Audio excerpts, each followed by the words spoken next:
Hello everyone, एक बार फिर से आपका स्वागत है हमारे चैनल पे। और आज हम इस वीडियो में जो चर्चा करेंगे वो करेंगे शिक्षण के ऊपर कि शिक्षण का क्या अर्थ होता है और शिक्षण की क्या क्या विशेषताएं होती हैं और शिक्षण के सूत्र क्या क्या होते हैं। ठीक है, यहाँ से क्वेश्चन जो है काफ़ी पूछे जाते हैं सीटेट वगैरह के एग्ज़ाम में, DSSB के एग्ज़ाम में और नेट के एग्ज़ाम में भी आपसे जो है क्वेश्चंस पूछे जाते हैं। तो किस तरह के क्वेश्चंस पूछे जाते हैं उस तरह के मैंने यहाँ पर पॉइंट्स लिखे हुए हैं। तो एक तरह का ये शॉर्ट नोट्स है जैसे मैं यहाँ पर एक्सप्लेन करने वाला हूँ। तो वीडियो को एंड तक देखें। वीडियो पसंद आए तो लाइक जरूर करें और चैनल को सब्सक्राइब नहीं किया तो जरूर कर लें ताकि जब जब हम वीडियोस डालें आपको नोटिफिकेशन मिलता रहे। अगर आप तैयारी कर रहे हैं सीटेट की या फिर नेट की तो आप हमारी पहले की वीडियोस को देख सकते हैं। जो प्लेलिस्ट हमने बनाई है उसकी लिंक इस वीडियो के डिस्क्रिप्शन में दे दी है और इस वीडियो के एंड में अगर आप जाएंगे तो भी आपको जो है हमारी जो है सभी वीडियोस मिल जाएंगी। तो चलिए शुरू करते हैं। शिक्षण, ठीक है, देखिए शिक्षण जैसे इंग्लिश में हम कहते हैं टीचिंग, तो उसका अर्थ क्या होता है। तो यहाँ बात करते हैं शिक्षण जो है, शिक्षण शब्द जो है वो संस्कृत के शिक्ष धातु से मिलकर बना हुआ है, ठीक है, जिसका अर्थ होता है सीख देना या फिर सिखाना। इसे हम कहते हैं शिक्षण, ठीक है। अब शिक्षण की अगर हम विशेषता की चर्चा करें तो यहाँ से हालांकि काफ़ी सवाल पूछा जाता है इसकी विशेषता को लेकर के, जैसे कि शिक्षण क्या नहीं है। तो आप ये 4 पॉइंट जो हैं इस तरीके दे देता है और एक पॉइंट जो है इसमें ऐड कर दिया जाता है और पूछ लेता है इसमें कौन सी शिक्षण की विशेषता नहीं है। तो अगर आपको ये सारे याद हैं तो आप इजीली जो है एलिमिनेट कर पाएंगे ऑप्शन को, ठीक है। तो शिक्षण की यहाँ विशेषता मैं लिखी, जैसे पहली विशेषता क्या होती है वो है शिक्षण जो है वो कला और विज्ञान दोनों होती है, ठीक है, कला और विज्ञान दोनों होती है। दूसरी विशेषता यह है कि ये एक अंत क्रिया होती है, ठीक है ना। शिक्षण जो है वो एक अंत क्रिया होती है, किसके बीच में, अध्यापक और छात्रों के बीच में, ठीक है, अध्यापक और छात्रों के बीच एक प्रकार की ये अंत क्रिया होती है। तीसरी जो इसकी विशेषता है वो ये कि ये एक त्रिध्रुवीय प्रक्रिया है। त्रिध्रुवीय प्रक्रिया है का मतलब ये है इसमें एक तरफ शिक्षक, दूसरी तरफ छात्र और तीसरी तरफ पाठ्यक्रम होता है, ठीक है, पाठ्यक्रम होता है और ये तीनों के तीनों जो हैं आपस में एक दूसरे से जुड़े होते हैं, ठीक है। तो इसीलिए हम कहते हैं कि शिक्षण जो है वो एक त्रिध्रुवीय प्रक्रिया है। अगला जो है, अगली जो विशेषता है शिक्षण की वो है उद्देश्यपूर्ण, यानी शिक्षण जो होता है वो किसी न किसी उद्देश्य पर आधारित होता है, ठीक है। बिना उद्देश्य के शिक्षण जो है वो नहीं माना जाता है। तो हम कह सकते हैं शिक्षण जो है एक उद्देश्यपूर्ण प्रक्रिया भी है, ठीक है, जो किसी निश्चित उद्देश्य पर आधारित होती है। ओके, अगला जो है वो है शिक्षण औपचारिक व अनौपचारिक प्रक्रिया है, ठीक है। अब शिक्षण जो है यानी टीचिंग औपचारिक भी होती है और अनौपचारिक भी होती है। औपचारिक में ये होता है कि ऑफिशियल यानी कि जब हम जो है विद्यालयों या विश्वविद्यालयों आदि में टीचिंग करते हैं तो वो कहलाती है औपचारिक।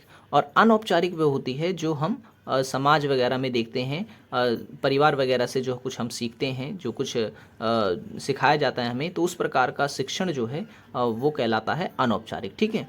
तो ये विश्वविद्यालय और स्कूलों से जुड़ा हुआ है औपचारिक, और अनौपचारिक जो है ये हमारे समाज और परिवार से जुड़ा होता है, ठीक है ना। अब बात करते हैं शिक्षण सूत्र की, ठीक है, शिक्षण सूत्र की।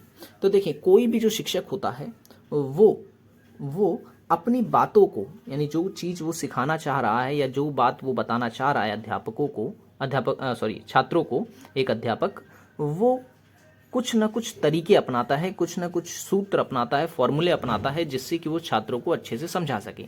तो यहाँ पर दिए गए हैं कुछ शिक्षण सूत्र, जैसे कि पहला जो है वो है प्रत्यक्ष से अप्रत्यक्ष की ओर, ठीक है, प्रत्यक्ष से अप्रत्यक्ष की ओर। इसका मतलब क्या है, इसका मतलब यह है कि बालक को प्रत्यक्ष विषय वस्तु का ज्ञान पहले देना चाहिए, उसके बाद अप्रत्यक्ष का देना चाहिए, ठीक है।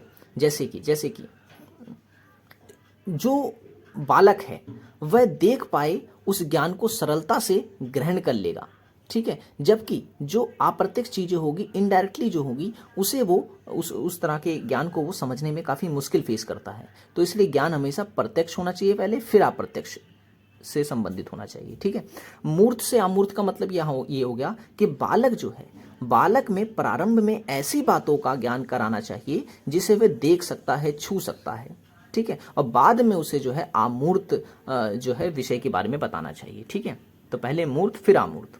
और विशिष्ट से सामान्य की ओर, ये तीसरा सूत्र है। इसमें क्या है, इसमें यह है कि सर्वप्रथम एक उदाहरण के द्वारा बालकों को समझाना चाहिए। ठीक है, उदाहरण का इस्तेमाल करके छात्रों को जो है समझाना चाहिए, फिर उसके बाद जो है उसे परिभाषा आदि का ज्ञान कराना चाहिए। ठीक है, तो इसमें उदाहरण को महत्व दिया जाता है पहले, यानी विशिष्ट को पहले बताया जाए, फिर सामान्य की ओर आया जाए। उसके बाद आता है ज्ञात से अज्ञात की ओर। ठीक है, ज्ञात से अज्ञात की ओर का मतलब ये हो गया कि छात्रों को किसी भी पाठ का अधिगम कराने से पूर्व उस विषय वस्तु से संबंधित जो उसका पूर्व ज्ञान है, ठीक है, पूर्व ज्ञान जो है जो बालकों में हो से पाठ का प्रारंभ करना चाहिए, या उसे आधार बनाते हुए नवीन ज्ञान की ओर जाना चाहिए। ठीक है, पूर्ण से अंश की ओर, अब ये किस प्रकार का सूत्र है, ये क्या कहता है, ये कहता है कि सर्वप्रथम अधिगम कराए जाने वाले पाठ का सार या सारांश प्रस्तुत किया जाना चाहिए। ठीक है, और उसके बाद जो है विभिन्न अंशों का, ठीक है, विभिन्न अंशों का, जैसे कि पहले मानव शरीर का ज्ञान कराया जाए, फिर उसके बाद उसके अंगों का ज्ञान कराया जाए। ठीक है, तो पूर्ण से अंश की ओर जाया जाए।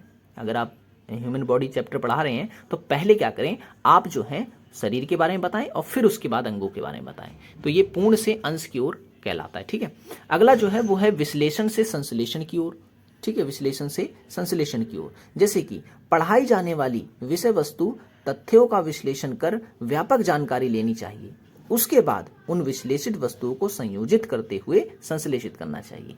ठीक है, तो ये विश्लेषण से संश्लेषण की ओर होता है। अगला जो है वो है सरल से जटिल की ओर। सरल से जटिल की ओर का मतलब ये हो गया कि सबसे पहले जो विद्यार्थी है उसको सरल बातें बताई जाए, उसके बाद उसको जटिल बताई जाए। जैसे सबसे पहले उसे गिनती पढ़ाई जाए, 1 2 3 4, फिर उसके बाद उसको गुणा करना, जोड़ना, घटाना आदि बताया जाए। ठीक है, तो इस प्रकार का सूत्र कहलाता है सरल से जटिल की ओर जाना। अनिश्चित से निश्चित की ओर, ये भी एक सूत्र है। अनिश्चित से निश्चित की ओर का मतलब ये हो गया, जैसे कि बालक है, बालक के ज्ञान को प्रारंभ में निश्चित एवं अस्पष्ट माना जाता है, इसे शुरुआती समझकर निश्चित ज्ञान की ओर अग्रसर होना चाहिए। ठीक है, ये अनिश्चित से निश्चित की ओर होगा। ठीक है ना। अनुभव से तर्क की ओर का मतलब ये हो गया कि बालक अपने अनुभव के द्वारा जो है वो ज्ञान प्राप्त करे, वो अपना तर्क इस्तेमाल करे।